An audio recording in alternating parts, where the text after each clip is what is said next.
holy month for us all, is to be able to celebrate it with you guys, to celebrate it with my community is a huge privilege. So just a big thank you to everyone who's been able to make it. I'm looking forward to later on. I just want to say one or two things about what it's meant to be. Fine.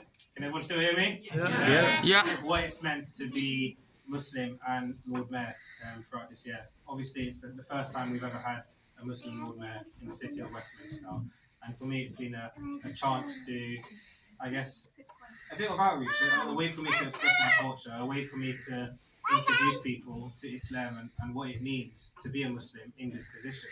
Because wherever you go nowadays, again, we are getting more diverse in the country, and we see it in Scotland. We had Hamza get elected in the SNP. So that's again, how should I put it? Things are changing, but for me, in terms of Westminster, when I've been, can you still hear me now? Yeah. Oh, good, sorry, just checking. I wanted people to be accepted, and I think that's the biggest thing that I was really worried about at the start. When I first became Lord Mayor, I always thought, how would people react to having a Muslim Lord Mayor? How would people react to having someone of a faith which they're not used to or not familiar with in terms of the mayoralty, and adapt to it? And I'm really glad to say that in terms of Westminster, everyone has been able to adapt to it. The community's been over the moon, everyone's been really happy. The outreach, the support I've got from my community, from all over Westminster, has been great. And people are happy to have someone, I guess, of their faith or from a different community representing them. And it really gives me sort of bright hopes for the future, because it means anyone from anywhere can do the job further down the line. It doesn't have to be sort of status quo, what it's been the last couple of years. Anyone from anywhere can come in, be Lord Mayor and do a good job. Well, hopefully I've done a good job, but that's I'm going to sort of blow my trumpet a bit, but I did do a decent job. But yeah, just to be Muslim and to be in this position, and I think hopefully events like these bring us together. And I think just seeing the diversity in the room, people from all over, whether you're Muslim or not, doesn't really matter. But to have people care and to have people turn up is a huge privilege. So just a big thank you, guys. I don't want to keep you any longer. We will all eat soon. But a big thank you, and I'll pass on to Zahid. If you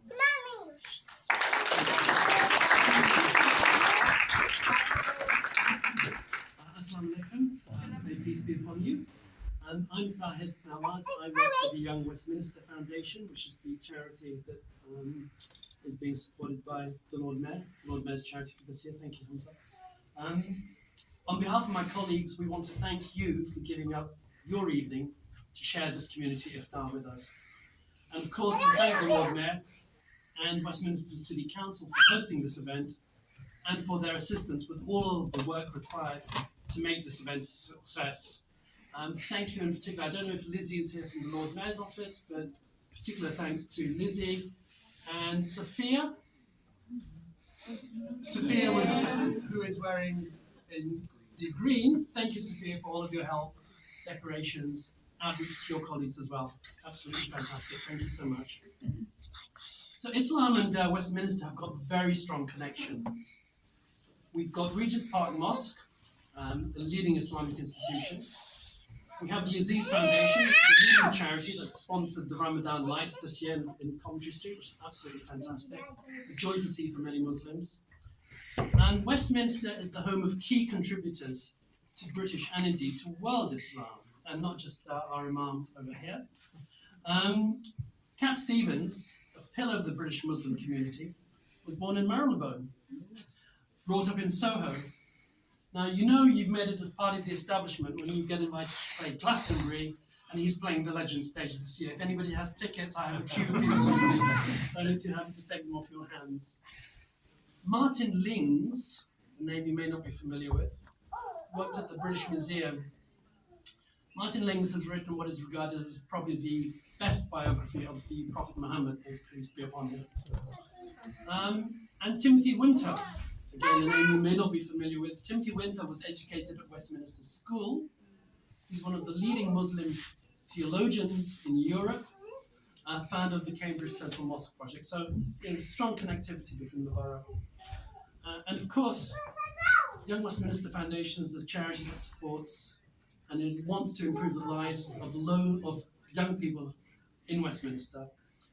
And it's right that we should celebrate a young Muslim who's gone from living on a council estate in northwest London to becoming a role model for so many young people.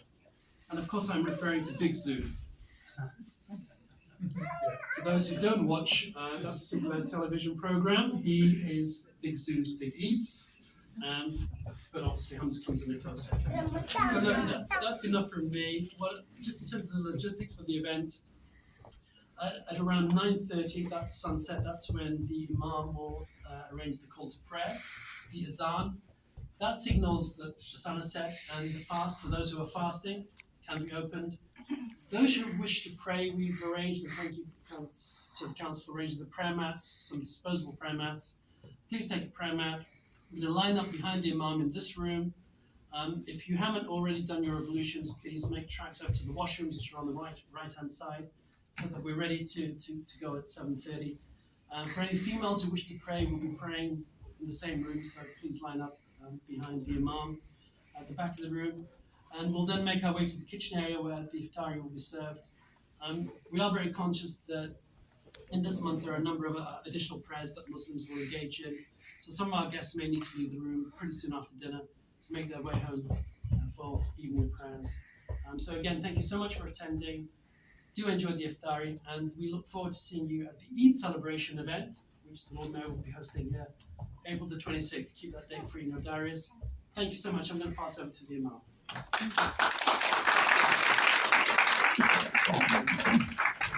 Assalamu alaikum wa rahmatullah. My name is Imam Kabir. I am the chaplain for our Lord Mayor. And also I'm the Imam of Hafs Academy located in Church Ward. And also I'm Imam in the prison service for the last 2 decades. Let me begin with a beautiful tradition, with a beautiful hadith of the beloved Prophet ﷺ. He says, Man lam yashkurin nas, lam yashkurillah. The one who does not express gratitude to people has indeed not been grateful to the Creator.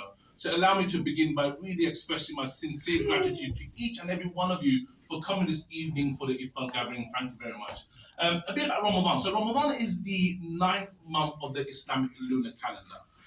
Ramadan is one of the holiest months of the year for the Muslims. Ramadan is observed by 1.8 or almost 2 billion Muslims around the world, 1/4 of world population, and in UK 3.9 million Muslims. This is a month of fasting, a month of prayers, a month of reflection, a month of kind of community, a month of remembrance, and so on. Ramadan also marks the first revelation of the Quran to the beloved Prophet Muhammad, peace and blessing be upon him. The annual observance of Ramadan is one of the 5 pillars of Islam. It lasts for 29 to 30 days. Islam has its own calendar. An Islamic calendar is a lunar calendar. The lunar calendar is 11, 12 days lesser than the solar calendar. So last year, if you remember, the Ramadan began on the 2nd of April. This year we started last Thursday, the 23rd of March. And hopefully next year will be kind of the 11th or 12th of March. So it's quite easy this year. I mean, a couple of years ago, we were fasting in the peak of summer, July, August, and fasted and pre-dawn. The dawn kind of was like 2:30 in the morning, and the dusk, Maghrib was at 9:30. We fasted for pretty 20 hours. And we had about 4 or 5 hours, a little time frame to kind of feast as much as we can, which I really took much advantage of. Yeah, so now it's quite easy. So we've done the difficult days, and the future years will be much more easier, hopefully, in turn. So the question is, why do we fast? What is Ramadan? What is the objective of Ramadan? What does fast teach us? So there's one beautiful verse in the Quran, and a simple translation is, O you who believe, fasting is prescribed to you as it was prescribed to those before you. And then God says, لَعَلَّكُمْ تَتَّقُونَ. So you develop God consciousness. Now, this verse highlights fasting is mandatory. It's not optional for Muslims. It's compulsory. We must fast. Fasting is nothing new. It's not a new concept for me and you to fast today. We are told even the nation before us. So the people of Prophet Jesus, Prophet Moses, Prophet David, they all used to fast. So this isn't something new for this nation. And the purpose of fasting, God says, لَعَلَّكُمْ تَتَّقُونَ. And the word tattaqun, it derives from a word called taqwa. And taqwa is a word means kind of, it's a state of the heart that really motivates one to do virtuous deeds. And it prevents one to do evil action. So it's more like becoming more God conscious. Right now, we have the consciousness of God. When we pray, when we say Allah, when you're praying, you're focused, you have that consciousness of God. What fasting does is it takes that consciousness to another level. Kind of, you have that consciousness outside your worship. Your 24 hours of life, you're thinking about God. And that's the purpose of fasting. Kind of, the fasting is amongst one of the easiest way to attain the consciousness of God.